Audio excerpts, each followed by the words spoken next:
We are still in the spirit of healthy eating, so we are making a very healthy way of enjoying our okra today. Yes, very simple. I have my chicken here with some seasoning, salt and pepper blend together. I add my frozen fish and allow this to cook and my proteins are done.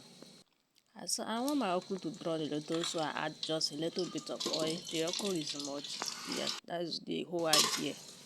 More okra and veggie and less of other stuff. So I just need to fry this a little bit so it can bring out the drawing, as you can see. As soon as you fry your this thing, you always bring out the drawing texture on it. So as you can see, I'm all done. Adding my meat and stock, the fish, seasoning and salt and more pepper. Yes, we need more pepper. Turn this and allow it to cook for a few more seconds. I already had everything that I need, so this is just my vegetable. You can use any vegetable.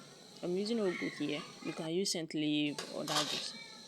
And you can see, so easy. The easiest way you can ever make okra soup. Very easy. If you have your all the ingredients, that means it's so easy for you to make it. Okay.